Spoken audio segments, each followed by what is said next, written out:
Pues yo soy Marisol Sales Jiménez, soy la autora de Las Crónicas del Ángel y hace un mes publiqué la cuarta parte y última que cierra ya la saga, que es En su nombre.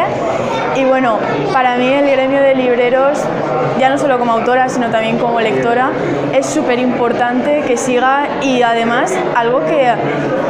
Pues es que hay veces que digo, es inaudito, ¿no? Después de todas las tecnologías que hay, la capacidad de comprar libros más baratos,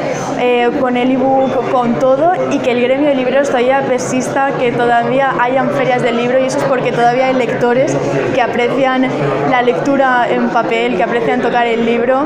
Y yo personalmente, como experiencia como autora,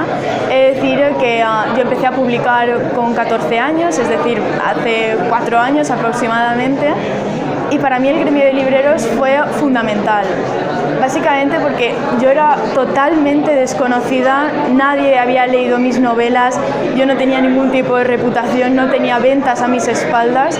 y mi padre, que es digamos como mi manager, se empeñó en que las librerías de Valencia me conocieran, tanto del centro como de pueblos de alrededor, y fue él personalmente, librería por librería, dejando libro, carteles y contando mi historia y lo que escribía.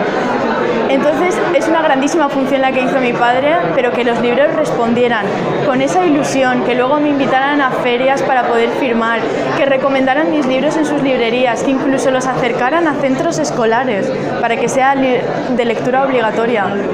Yo es que no puedo estar más agradecida al gremio de libreros, y para mí,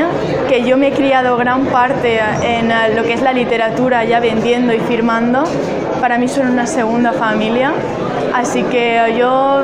sé que todos sabéis que os lo agradezco de todo corazón y que os tengo un inmenso cariño, absolutamente todos, así que pues gracias.